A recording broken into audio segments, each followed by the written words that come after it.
Gini,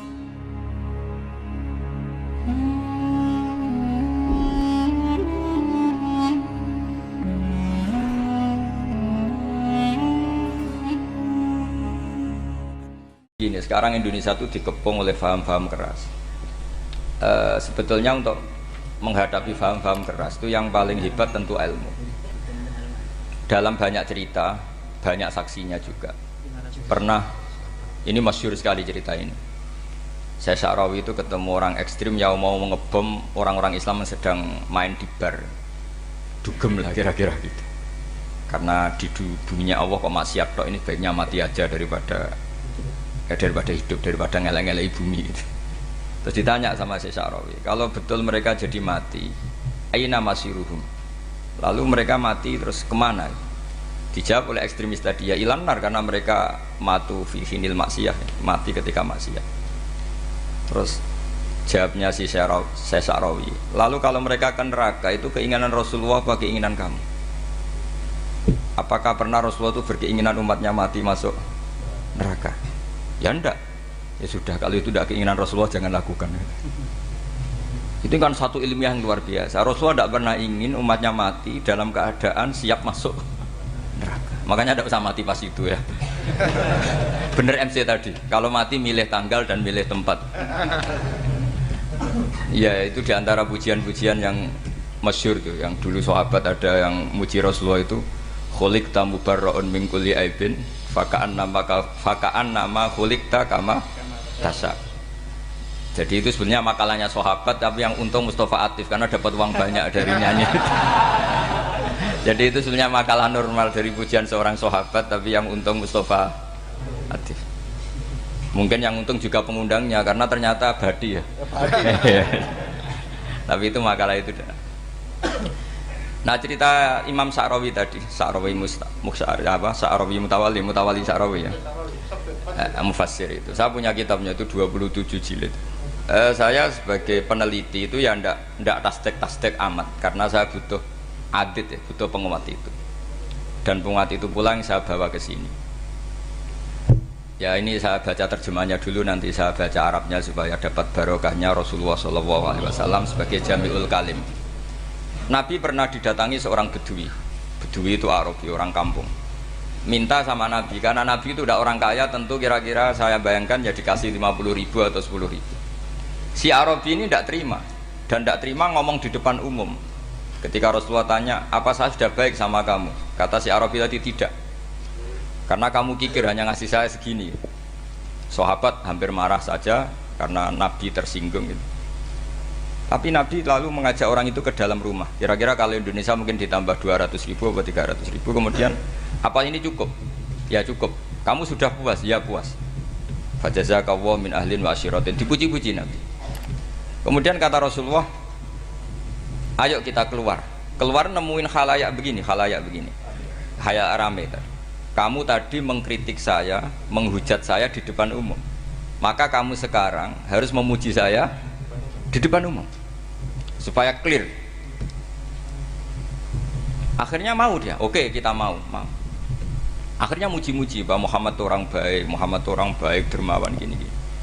Setelah itu dia pulang. Hebatnya Rasulullah ketika pulang kata Nabi begini, sabda Nabi gini, kalau saja dia pas benci saya itu kok mati, saya ulang lagi, kalau saja dia pas komentari saya buruk tadi kok mati, maka dia mati sebagai min ahlin nar, karena berstatus pencaci maki Nabi. Akhirnya dia muji Nabi itu lewat disuap, lewat dikasih uang lagi. Loh itu sudah sah. Jadi saking baiknya Allah, Islam suapan itu juga sah. Itu kan muji Nabi itu karena disuap. Makanya ini penting. Sehingga dalam khazanah Islam itu memang agak aneh-aneh. Jadi di antara ceritanya dalam hukum-hukum Islam itu ada orang fasiknya minta ampun, tapi minta karena iman sama hadis bahwa nanti kalau ada orang mati disaksikan orang dua, apalagi kalau 4 min ahlil jannah, maka dia min ahlil jannah. Itu dia fasiknya minta ampun, nyewa orang. Nanti kalau saya mati bilang saya orang baik. Betul. Setelah dia mati bayar. Ini baik. Satu kampung nggak ada yang percaya ini saksi bohong. Tapi sama Allah diampuni karena kesaksian suapan. Lalu berarti jenengan ngalalo suap ya ndak, saya ndak ngalalo suap, ngalalo sedekah. Karena sekarang kalau ada caleg bayar katanya sedekah. Ya sedekah terpaksa. Ini penting saya utarakan karena apa? Allah itu menilai itu tidak sama dengan pikiran kita. Makanya kubu sebelah ini terlalu ekstrem, memaksa Allah berpikiran kayak dia. Satu karena kurang ngaji. Nomor dua ya tadi emosinya lebih tinggi ketimbang intelektualnya. Ini penting saya utarakan. Ternyata orang yang nyuap tadi apa nilainya plus, yaitu dia iman sama dawuh Rasulullah Shallallahu Alaihi Wasallam. Kalau yang namanya saksi itu penting. Cuma dia mendapat cara itu lewat suap. Tapi kan iman. Iman kalau dawuh Nabi itu benar. Kalau ada saksinya pasti min ahlil jannah. Terus dia nyari saksi harus dibayar ya dibayar. Sekarang sama iya 1 jutaan. Sekarang saya tanya di KPPS atau di mana-mana saksi pemilu itu dibayar enggak? Dibayar sah apa enggak? Sah. Jadi kadang kebenaran itu harus dibayar. Ini penting saya utarakan karena ada orang perempuan cantik dirayu, digaji supaya main di niklab dibayar jadi orang maksiat. Lalu mungkin ada ustadz gaji dia, bayar dia supaya mondok.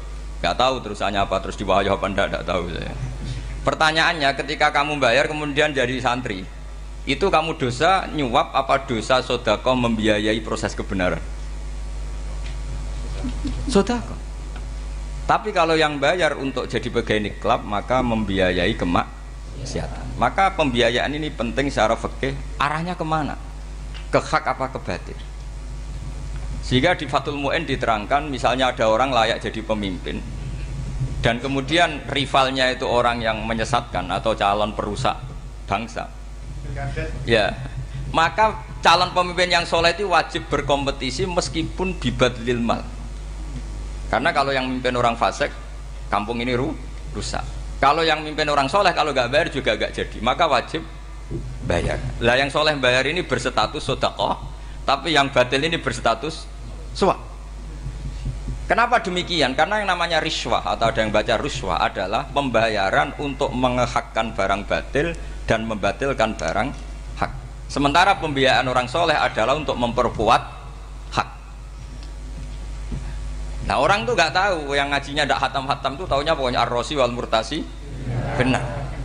Tapi nggak pernah mikir lalu definisi riswah atau ruswah itu apa.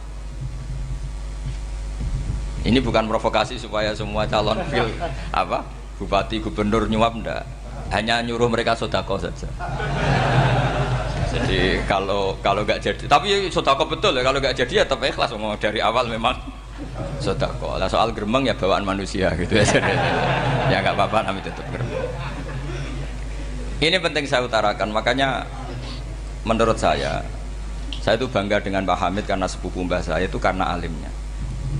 Meskipun banyak orang mensifati beliau wali dan memang wali betul, tapi saya tetap menstatuskan beliau orang alim yang dari kelaziman alim itu beliau wali. Jangan dibalik, wali dulu baru alim. Karena dalam beliau orang Lasem dan kaidah di Lasem itu fakullu alimin waliyullah walaysa kullu waliyillah aliman. Jadi kalau kaidah di daerah Jawa Tengah itu semua orang alim pasti wali, tapi kalau wali tidak mesti alim. Sehingga kalau menstatuskan alim itu keren, kalau di Jawa Tengah status alim itu keren. Dan soal keramat yang kaitannya dengan Mbah Mun itu masyhur itu dulu ketika Mbah Hamid santai-santai sama Pak D. Taifur sama keluarga lah. Beliau mau istirahat, kemudian yang datang Kiai Maimun, Mbah Mun zaman itu masih dipanggil Gus. Sopo pur, ada Pak Taifur di situ. Kata Pak D. Taifur, saya kalau manggil Pak D itu Gus Mun. Dan itu Mbah Hamid ngendikan rojulun alimun waliyullah. Itu orang lelaki yang alim yang waliyullah. Jadi beliau muji Mbah Mun juga alimun dulu, rojulun alimun wali. Ini penting saya utarakan karena kesanatan keilmuan beliau jelas dari beberapa keluarga di Lasem. Karena di daerah Fakhriyah itu yang tempat lahirnya Pak Hamid juga lahirnya mbah saya. Itu mbah-mbahnya sudah orang alim, termasuk Kiai Sidik Jember itu juga lahirnya di kawasan pondoknya Pak Hamid Fakhriyah. Kemudian Kiai Sidik punya anak yang namanya Ahmad Sidik yang jadi apa? Rois Am yang sekarang ada Gus Wirjon macam-macam, itu semuanya juga keluarga Lasem. Nah saya cerita keluarga ini penting bukan karena tafakhur atau tabai, bukan, karena Allah itu membuat satu tradisi besar memang lewat dzurriyyah. Sehingga Allah ngendikan misalnya ulaikal ladzina an'ama Allahu 'alaihim minan nabiyyin min dzurriyyati Adam wa mimman hamalna ma'anuh wa min dzurriyyati Ibrahim wa Israila wa mimman hadaina wastabaina. Karena tanpa dzurriyyah itu enggak ada tradisi, enggak ada kultur. Misalnya saya menjadi hafal Quran, dulu bapak saya itu tiap zaman Pak Hamid masih sugeng, yang semaan di sini itu pasti bapak saya, namanya Kiai Haji Nur Salim. Kadang diajak baca Quran di kamarnya Kiai Hamid. Karena kalau bapak saya itu mantu ponaan sama Pak Hamid. Itu dulu bapak saya memotivasi saya supaya hafal Quran itu gini, hak kowe kudu hafal Quran. Nak kowe hafal Quran, iku kepaten obor. Kok anak merapal luwe duwe alasan. Jadi kalau ada Gus tidak alim itu mesti salah bapaknya. Karena kalau bapaknya bisa baca Wahab, anaknya mau baca primbon tuh malu. Tapi kalau bapaknya sudah bacanya WA, anaknya jadi primbon. Era cucu sudah dukun. Era cucu sudah kayak Dimas Kanjeng nanti itu pasti. Karena nggak ada rasa malunya. Tapi kalau bapaknya alim baca Wahab misalnya, juga qanaah, anaknya juga itu figurnya. Terus cucunya juga gitu figurnya. Makanya disebut dzurriyatam ba'duha min ba'd. Ini penting. Dulu Mbah Mun itu sering ngijazahi saya itu persis ijazahnya bapak, ijazahnya Pak Hamid. Kalau punya amplop itu ya dibeda-bedakan, ini amplop dari tamu, ini dari pejabat, ini dari orang fakir. Sehingga penggunaannya juga sesuai itu, tidak serampangan. Karena dianggap amanat. Kalau kita salah tasarruf maka menjadi hisab. Kalau sekarang nggak salah dikumpulkan. Orang desa salam template wadol pitik kuru, wedhus kuru. Ambek guse dikutuku HP seri terbaru itu kan kasihan ya. Padahal sing salam template itu ibunya kerja di Malaysia. Mungkin gelantungan ngecat tembok di Malaysia. Hasil salam template digugus tuku HP terbaru itu kan nggak imbang. Nah dikutuku tasbih kan sumbut. Ini bukan nyindir tapi ngamuk. Jadi ini penting karena semuanya itu ada hisabnya. Walatus alunna yauma idzin anin naim. Karena tradisi ini harus kita teruskan ala qadril istithaq. Karena itu nanti yang mengawal ilmu.